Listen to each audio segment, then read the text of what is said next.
And as you know, or may know from our earlier segment, the Social Security Trustees Report was released this week, and it is, in fact, good news. But here to talk to us about the Social Security trustees as well as the report is Monique Morrissey. Monique is an economist with the Economic Policy Institute, and she specializes in Social Security pension plans and this sort of economics. So we are delighted to have her. Monique, thanks for joining us. Thank you for having me, Richard. First of all, I guess I would start with this. Any surprises for you in the new trustees report? I guess the surprise is that there was no news, which is always a good surprise when it comes to Social Security, because usually the release of the trustees report is an occasion for a lot of fear-mongering around Social Security, and this time, really, there wasn't much else. There wasn't much new in the trustees report, and so it was hard to make a big stink about things. Yeah, or put a big negative spin on things. You know, it seems that in years past, you know, there's the glass half full, glass half empty way of looking at things. It seems that, you know, the Social Security's essential financial situation remains the same. We can talk about Medicare too, but with Social Security, that it is fully funded until 2034. It is then capable of, with no changes, of paying 75% of its benefits. With very minor changes, it is capable of paying full benefits and even of being expanded. It seems to me that's a glass that's full for almost 20 years, and then it's 3/4 full and is easily refilled, but it's being spun as an impending catastrophe by those who would like to cut Social Security. Is that a fair interpretation, you think? That's not only fair, but that's really well put, and I'm going to steal that analogy in the future. The glass that's 3/4 full is in fact, it's actually a little bit more than 3/4 full, because I think that if the worst case scenario happened and we did not do anything before 2034, I think that the latest numbers are that 79% of benefits would still be payable. So that is a very good analogy. It's being spun as a big crisis when in fact it's very well funded. That said, we do need to do something before 2034. And one of the proposals that's been put out there is, there's widespread feeling now, widespread support for expanding benefits for Social Security, and that's the Democrats' default position now. It's, as you know, very popular with the voting public. It's very high degree of support. And one way to do that is by lifting the payroll tax cap. Is it your feeling that would get us most of the way we need to go, or all the way? Well, it would get us more than halfway, but we would still need to find other sources of revenue. One of the things that I support is actually a very gradual increase in the payroll tax rate, in addition to scrapping the cap. I think that actually that would serve two purposes. First of all, it would allow us to not just fill the gap, but also to expand benefits, especially on the low end. But it would have an additional benefit, I think, that people don't talk about very much, which is giving people confidence in the program. I think a lot of people will not really believe that we're doing anything about it unless we have a plan in place that fills the gap and that they're contributing. And people are actually really willing to contribute to Social Security. So it is not. It's often spun by conservatives as a pie in the sky, soak the rich, it won't work idea. That we should, which is really what we're asking high-income people to do, is just to pay the same tax rate as low-income people. But in addition to the fact that that's not quite enough by itself, I think it is important to maintain this as a system where people are paying in and they're taking out. And it turns out that even Republican voters are very much in favor of this. This is something that the National Academy of Social Insurance has polled on repeatedly, and quite surprisingly, it crosses party lines. Republicans just as well as Democrats, people of all ages, all, really, really across the spectrum, it's very popular among voters to raise revenues, mostly by scrapping the cap, but to some extent also by asking people themselves, even middle-class people, to pay a little tiny bit more.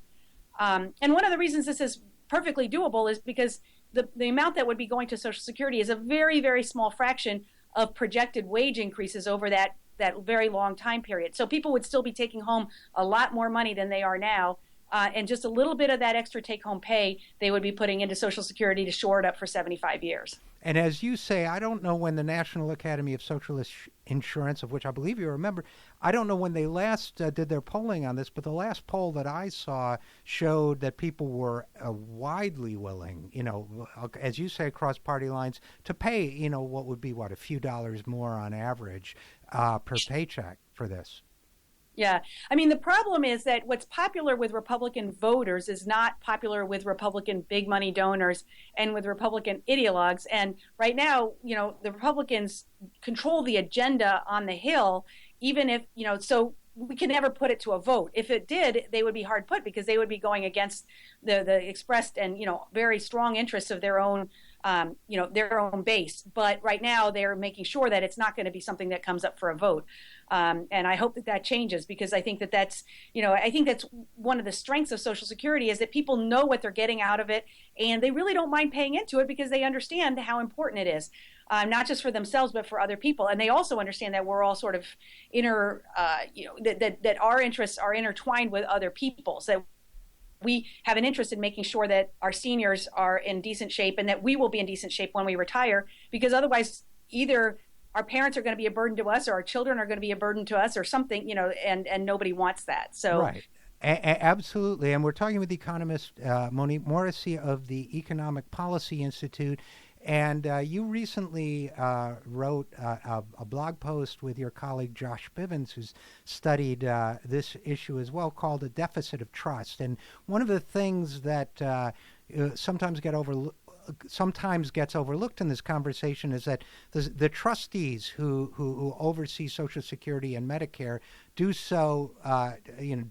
oversee both programs jointly, and a lot of times, especially on the Republican side, especially on the side of those that want to cut or privatize these programs, we hear them discussed almost in one breath. They talk about, entitlements or the upcoming problems with Social Security and Medicare, but the dynamics of the economics of the two programs are very, very different. Social Security is, for example, not permitted, as you and Josh Bivens repeat the point, not permitted to contribute to the overall federal budget deficit, and Medicare is subject to a lot of forces that Social Security is not.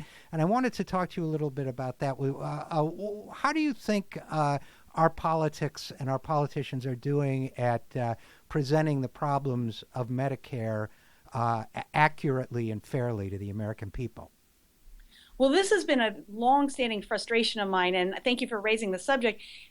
In the past, even the Congressional Budget Office, which is supposed to be impartial, would tend to lump the two together and show the costs increasing as a share of GDP sort of inexorably into the future.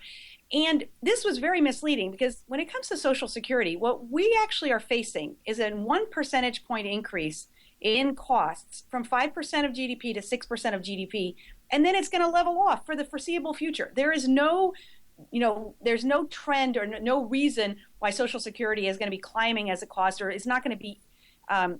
It's not a long-term problem. What happened? Why there's an increase in the next 20 years is simply that the baby boomers are retiring, and then after that we saw a slump in the birth rate, and the two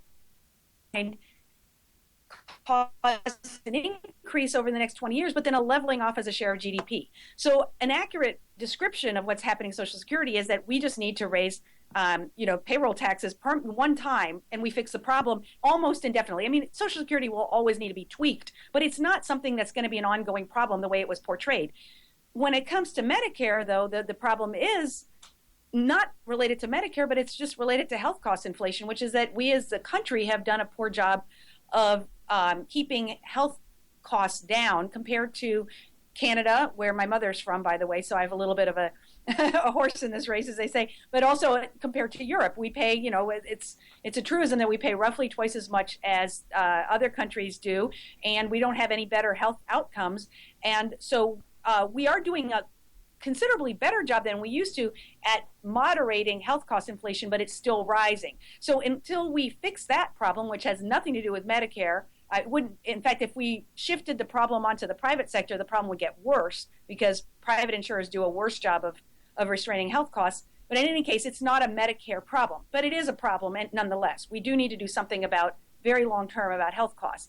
Still, I would say that we're doing better than we anticipated just a few years ago. So even the Medicare situation is a little bit better than it was. And in the case of Social Security, it's always been very misleading to lump the two together, and very misleading to suggest that it's contributing to the indebtedness of society, that it's, doing anything, that there's any inexorable growth in the cost of the program, because there are not. In fact, if you were to talk about something that is happening indefinitely into the future, it's that revenues are shrinking as a share of GDP, and that's a bigger problem, and that has partly to do with inequality, because a growing share of earnings are above the taxable earnings cap. So in other words, we're taxing wealthy people less and less of their income, and so revenues as a share of GDP are shrinking very slowly, but still that's been a problem. We're talking with economist Monique Morrissey. And Monique, we've talked about this on the program before, that originally when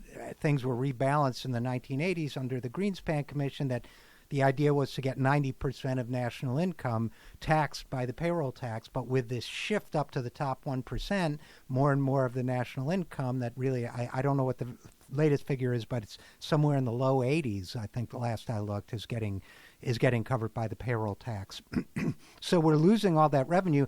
But going back to Medicare for a second, a thought that I have as well, and I have been involved in health economics for a while in my own way, is that we have the real problem there is that we have so much of one of the problems is that so much of our healthcare system is based on a for-profit model with inadequate controls. I think we're ahead of every other developed country in terms of healthcare costs. I think they're higher, and I think ultimately, won't we need to do something about that? Yes, we definitely need to do something about that. I think, I like to mention that my relatives in Canada are actually afraid to come visit me, my older relatives, because the costs are so high here, and the cost for them to buy insurance to come to the United States for older people is prohibitive. I mean, fortunately, I can afford to go up to Canada and see them, but for many years, it was really quite sad. My grandmother stopped coming to the United States to visit us here because she was afraid of winding up in a hospital in the United States. And great uncles and aunts, in fact, they used to come. They were snowbirds. When they retired, they would go live in trailer homes in St. Petersburg, Florida. My grandmother, my great uncle, and they loved it there. They loved it in Florida, and they had to stop going because they were afraid of our health system. This is a little bit, I think that, so anyhow, this is a little known fact because people tend to think there's a lot of scaremongering in the United States about the Canadian healthcare system, but I would be very glad to be covered with the Canadian healthcare system. And Canadians seem to love it. It seems to be highly regarded among left and right wing Canadians alike, and even beloved. So there's an interesting angle for you on the healthcare cost country, that it's discouraging tourism. So it's actually gotten to that point. So is there anything else we should know going forward as we read the coverage about Social Security's costs? Are there any last words of advice to people following this story in the news media?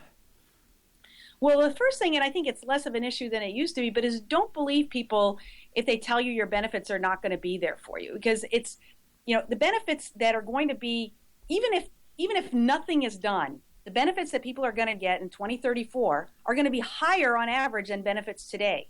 So they're not going to be the full promised benefits, but they're going to be higher than the benefits that retirees are getting today. Now, I hope we do something before 2034, but this idea that that Social Security is really going to implode is completely wrong. And the reason is, and this is often spun in a negative way, but I think it's a really beautiful system, is that the decision was made at the inception of Social Security to pay seniors during the Depression, or right in the wake of the Depression, who had never had a chance to contribute. So really, for the most part, even though we have a trust fund, for the most part, benefits are paid directly out of contributions of current workers. So current workers are paying for retirees.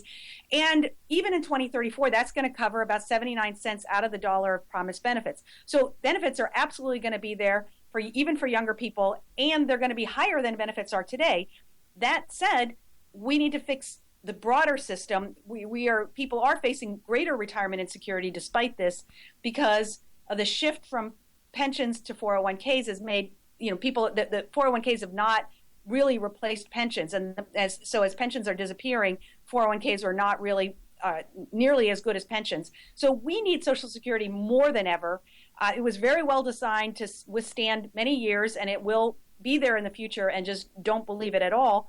That's a lot of scaremongering. I think that the right has struck out in trying to convince people that they're better off with private accounts and things like that, but they have been quite successful at making people very worried that that their benefits will not be there, and I think that that's unfortunate. Well, we're going to push back on that as hard as we can, and we know you will too. So Monique Morrissey, economist with the Economic Policy Institute, EPI, thanks for joining us. Thank you for having me, Richard.